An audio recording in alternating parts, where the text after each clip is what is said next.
रोहिणी इलाके में हुआ ये बम धमाका ये बताता है कि हमारी केंद्र सरकार किस तरह से हाथ पे हाथ रख के बैठे हुई है। उनको दिल्ली की कानून व्यवस्था की, दिल्ली में लॉ एंड ऑर्डर की, दिल्ली में इंटेलिजेंस की उनको कोई चिंता नहीं है। पूरी तरह से ये केंद्र सरकार का फेलियर है। मतलब ये हो क्या रहा है? कहीं से कोई आके दिल्ली में ब्लास्ट कर जा रहा है, कहीं से कोई गैंगस्टर आके खुलेआम हवाई फायरिंग करके चला जा रहा है, 60-60 राउंड फायरिंग करके चला जा रहा है। आपको दिल्ली के लोगों ने पुलिस को संभालने की जिम्मेदारी दी है। अगर आपको कुछ आता है तो पुलिस को संभालिए, नहीं तो इस्तीफा दे दीजिए। पहले दिल्ली में एक स्कूल के पास एक बम धमाका हुआ रोहिणी इलाके में हुआ। ये बम धमाका बहुत चिंता करने वाला है कि त्योहारों से एन पहले, जब त्योहारों के अवसर पर लोग जगह जगह असेंबल हो रहे हैं, मार्केट्स में भीड़ है, बहुत सारी एक्टिविटीज़ हो रही हैं, दिवाली मिलन चल रहे हैं अलग अलग जगहों पे। वैसे भी मार्केट्स में लगातार भीड़ बढ़ रही है और बढ़ेगी। वैसे में दिल्ली में एक धमाका होना ये बताता है कि हमारी केंद्र सरकार किस तरह से हाथ पे हाथ रख के बैठे हुई है। उनको दिल्ली वालों की कोई चिंता नहीं है, कतई चिंता नहीं है। उनको दिल्ली की कानून व्यवस्था की, दिल्ली में लॉ एंड ऑर्डर की, दिल्ली में इंटेलिजेंस की उनको कोई चिंता नहीं है। पूरी तरह से ये केंद्र सरकार का फेलियर है। ये बताता है आज का ये धमाका केंद्र सरकार की पूरी लापरवाही है दिल्ली के लोगों के प्रति। ये जो धमाका हुआ इससे स्कूल की दीवार गिर गई, उसको नुकसान हो गया। मैं शुक्रगुजार हूं भगवान का कि आज छुट्टी का दिन था। अगर ये हादसा स्कूल के दिन हुआ होता तो सोचो क्या होता और क्या गुजरती उन बच्चों पर जो अपना भविष्य बनाने के लिए उन नन्हे नन्हे बच्चे, मासूम बच्चे वहां पे पढ़ रहे हैं। मैं सोच रहा था कि ये चिंता सिर्फ मेरी है आज इस धमाके की। मैं ही हिला हुआ हूं, डर रहा हूं। मुझे लगता है मेरे पास सुबह से कम 2 दर्जन लोगों के फ़ोन या मैसेज आए हैं। लोग कह रहे हैं मनीष जी भीड़ में मत जाना, दिल्ली में हालत ख़राब है। लोग कह रहे हैं जी आप पदयात्रा करने लोगों के बीच जाते हो, अभी दिल्ली में मत जाना, कहीं भी कुछ भी हो सकता है। भारतीय जनता पार्टी एकदम हाथ पे हाथ रख के सोई हुई है, उसको कोई चिंता नहीं है दिल्ली की क्या होगा, आप भीड़ में मत जाना। ये तो लोग मुझसे कह रहे हैं। ये इंडिकेशन है कि दिल्ली में लोग किस हद तक डर गए आज की इस घटना से। भारतीय जनता पार्टी के नाकारेपन से, बीजेपी की केंद्र सरकार की लापरवाही से और उनकी एकदम जो नींद में सोए हुए हैं वो, उससे दिल्ली के लोगों में आज के धमाके से कितनी दहशत हुई है इसका अंदाजा भी नहीं है भारतीय जनता पार्टी को। और बात आज की होती तो शायद वन ऑफ घटना होती। दिल्ली के लोगों की चिंता का विषय यह है कि आज जब ये ब्लास्ट हुआ और उस समय जिस समय टीवी पर ये न्यूज़ देख रहे थे लोग, सोशल मीडिया पे लोग देख रहे थे कि अभी अभी ब्लास्ट हुआ है, उसी समय लोग अखबारों में कल की खबर भी पढ़ रहे थे कि कल शाम भी दिल्ली में खुलेआम फायरिंग हुई है और एक गोली नहीं चली है, 60 राउंड फायरिंग हुई है वेलकम इलाके में, वेलकम कॉलोनी में। वहां पे एक लड़की घायल भी हुई है। मतलब ये हो क्या रहा है? कहीं से कोई आके दिल्ली में ब्लास्ट कर जा रहा है, कहीं से कोई गैंगस्टर आके खुलेआम हवाई फायरिंग करके चला जा रहा है, 60-60 राउंड फायरिंग करके चला जा रहा है।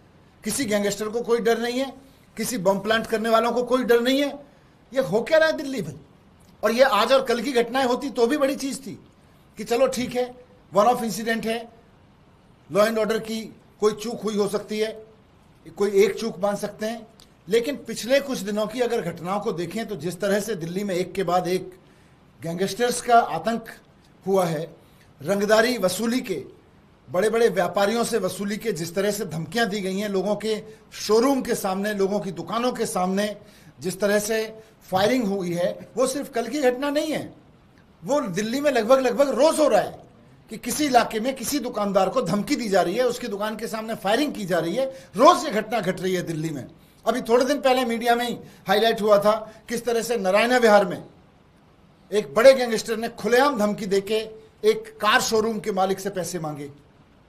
उसके ठीक पहले महिपालपुर में हमने देखा कि किस तरह से एक होटल मालिक को धमकी देके एक गैंगस्टर ने किस तरह से वहां फायरिंग की, उसको धमकाया और उससे पैसे मांगे, उससे वसूली के पैसे मांगे। उससे पहले हमने देखा कि किस तरह से नांगलोई में एक मिठाई की दुकान के सामने इसी तरह की घटना हुई। गैंगस्टर्स ने खुलेआम वहां पर फायरिंग की और लोगों से पैसे मांगे, उस व्यक्ति से, मिठाई के दुकान वाले से वसूली के पैसे मांगे। ये चल क्या रहा है दिल्ली में? केंद्र सरकार को जरा अंदाजा भी है कि उसके जिम्मे क्या है? भारतीय जनता पार्टी को जरा भी आभास है कि दिल्ली के लोगों ने उसको लॉ एंड ऑर्डर की जिम्मेदारी दी हुई है? दिल्ली की लॉ एंड ऑर्डर की जिम्मेदारी भारतीय जनता पार्टी की है। दिल्ली पुलिस भारतीय जनता पार्टी के हाथ में है। दिल्ली में पुलिस नहीं संभल रही, लॉ एंड ऑर्डर नहीं संभल रहा भारतीय जनता पार्टी से। और भारतीय जनता पार्टी दिन रात क्या कर रही है? दिन रात भारतीय जनता पार्टी केवल और केवल दिल्ली के लोगों के काम रोकने पे लगी हुई है। केवल और केवल इसमें लगी हुई है कि अरविंद केजरीवाल जी ने फ्री बिजली जो कर रखी है, इसको कैसे रोक दिया जाए। भारतीय जनता पार्टी पूरी तरह से सारी मेहनत, अपना सारा ज्ञान जो भी उनके पास में है, केवल इस बात पे लगा रहा है कि स्कूल और अस्पताल केजरीवाल जी ने जो ठीक कर दिए हैं उसको कैसे खराब किया जाए, तीर्थ यात्राएं कैसे बंद की जाएं, मोहल्ला क्लिनिक कैसे खराब की जाएं, सड़कें कैसे खराब की जाएं, सीवर कैसे खराब किए जाएं, दिल्ली जल बोर्ड का पैसा रोक के पानी कैसे खराब किया जाए लोगों का। भारतीय जनता पार्टी इसमें लगी हुई है। मैं आप सबके माध्यम से भारतीय जनता पार्टी को कहना चाहता हूं कि आप लोकतंत्र में थोड़ा लोकतांत्रिक प्रक्रियाओं का सम्मान करिए। आपको दिल्ली के लोगों ने पुलिस के जरिए लॉ एंड ऑर्डर ठीक करने की जिम्मेदारी दी है। आपको दिल्ली के लोगों ने पुलिस को संभालने की जिम्मेदारी दी है। अगर आपको कुछ आता है तो पुलिस को संभालिए, नहीं तो इस्तीफा दे दीजिए। आपको अगर पुलिस ठीक करनी आती है, लोगों ने आपको पुलिस का लॉ एंड ऑर्डर का काम ठीक करने के लिए दिया है। अगर आपको लॉ एंड ऑर्डर ठीक करना आता है तो काम कीजिए, अपना लॉ एंड ऑर्डर ठीक करिए, नहीं तो इस्तीफा दे दीजिए। आप ये एजुकेशन के पीछे, हेल्थ के पीछे, पानी के पीछे, सड़कों के पीछे सारे काम को रोकने में लगे हुए हैं। उस काम पे अपनी टुच्ची राजनीति बंद करिए और आप सकारात्मक काम करिए, दिल्ली के लोगों के लिए काम करिए। दिल्ली के लोग इस वक्त डरे हुए हैं, दहशत है त्योहारों से पहले। शर्म करिए थोड़ी सी और लॉ एंड ऑर्डर को दुरुस्त करिए दिल्ली का। ऐसी घटना ना हो, दिल्ली को आश्वासन दीजिए। आप केवल यह आश्वासन देने में लगे हुए हैं कि हम आपका पानी नहीं आने देंगे त्योहारों पे, हम केजरीवाल की स्कीम रुकवा देंगे त्योहारों पे। आपका सारा बीजेपी का नेता, आपकी सारी बीजेपी की मशीनरी, आपकी सारी एजेंसियां, सारे इंटेलिजेंस सब इस पे लगा रखा है आपने कि केजरीवाल जी का काम कैसे रुकवाया जाए। मैं कहना चाहता हूं फिर से बीजेपी को कि संभल जाइए, दिल्ली खतरे में है, लॉ एंड ऑर्डर खतरे में है। दिल्ली को गैंगस्टर्स चला रहे हैं, ठीक ऐसे गैंगस्टर्स चला रहे हैं जैसे हम फिल्मों में देखा करते थे कि 1990 में मुंबई में गैंगस्टर्स का राज था, आज दिल्ली में गैंगस्टर्स का राज हो गया है।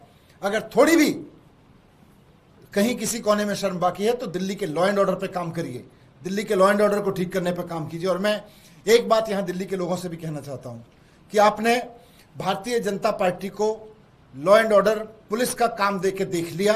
भारतीय जनता पार्टी को कुछ नहीं आता है, इनको केवल और केवल तबाह करना आता है, इनको केवल और केवल बर्बाद करना आता है। इनके हिस्से दिल्ली में लॉ एंड ऑर्डर के काम आया, इन्होंने लॉ एंड ऑर्डर गैंगस्टर्स के हाथों में सौंप रखा है। अगर गलती से आने वाले चुनाव में भारतीय जनता पार्टी को आपने वोट दिया तो आने वाले समय में ये स्कूलों का भी यही हाल करेंगे जो इन्होंने आज लॉ एंड ऑर्डर का किया है। आने वाले समय में ये बिजली का, पानी का, स्कूलों का, अस्पतालों का, सारी चीजों का जो आपको केजरीवाल जी दे रहे हैं, जो केजरीवाल जी की गवर्नेंस की बात है, ये सब पे यही हाल करेंगे जो इन्होंने लॉ एंड ऑर्डर का किया है। तो मैं लोगों से भी कहता हूं कि इनके प्रति आगाह रहिए। लेकिन अभी तो त्योहार हैं, सब लोग डरे हुए हैं। जब मेरे जैसे आदमी को दर्जनों लोग फोन करके, एसएमएस करके कह सकते हैं कि आप घर पे सेफ रहिए, आप बाहर सेफ नहीं है, इस वक्त मार्केट में भीड़ है, मार्केट सेफ नहीं है, मार्केट्स में बड़े घटनाओं की तैयारी कर रखी है, और लोग कह रहे हैं कि पुलिस भारतीय जनता पार्टी के कहने पे एकदम आराम से बैठी है, कोई उसको इंटेलिजेंस का काम नहीं करना, कोई उसको लॉ एंड ऑर्डर का काम नहीं करना। तो मैं यही कहूंगा कि हम सब खतरे में हैं, दिल्ली खतरे में है, भारतीय जनता पार्टी की वजह से, उनकी लापरवाही, उनके फेलियर की वजह से खतरे में है। संभल जाएं, संभाल लें दिल्ली को, नहीं तो बहुत बुरा वक्त आ सकता है। मैं सौरभ जी से कहूंगा वो भी कुछ रखें इसमें। धन्यवाद मनीष जी। दिल्ली में भारतीय जनता पार्टी की केंद्र सरकार के अधीन दो ही काम है। पुलिस का क्या हाल है और दिल्ली की कानून व्यवस्था का क्या हाल है वो मनीष जी ने बताया। दूसरा ट्रैफिक पुलिस, दिल्ली में ट्रैफिक का क्या बुरा हाल है मुझे बताने की जरूरत नहीं है। लंबे लंबे जैम लग रहे हैं, ट्रैफिक पुलिस नदारद है, कोई प्लानिंग त्योहार के मौसम की एलजी साहब और केंद्र सरकार ने नहीं की। तीसरा डीडीए के विषय में तो क्या कहें, वाइस चेयरमैन और एलजी साहब दोनों के ऊपर सुप्रीम कोर्ट के अंदर 1100 पेड़ गैर कानूनी ढंग से काटने के लिए कंटेम्प्ट प्रोसीडिंग चल रही है। एलजी साहब से भी कहा गया है कि आप अपना हलफनामा दीजिए।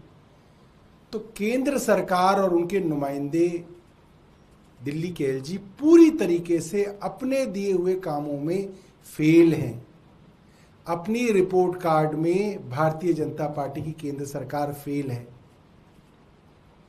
सवाल एक बार बार मेरे दिमाग में आ रहा है, कहीं पे पानी भर जाए तो एलजी साहब सब पत्रकारों को लेके वहां सीवर का मुआयना करने जाते हैं।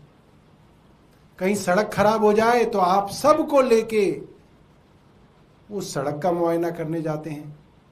कल दिल्ली की वेलकम कॉलोनी में 60 राउंड फायरिंग हुई है दो पक्षों के बीच में। एलजी साहब कहाँ हैं? ये सवाल मेरे मन में बार बार आ रहा है।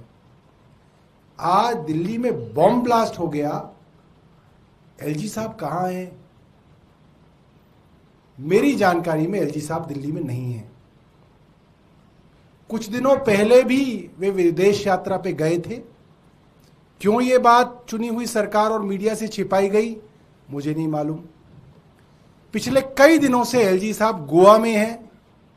ये बात क्यों मीडिया के द्वारा मीडिया से छिपाई जा रही है, ये भी मैं इस बात को लेकर हैरान हूं। मेरी जानकारी जितनी है, एलजी साहब दिल्ली में नहीं है और वो शायद मंगलवार को वहां से लौटेंगे।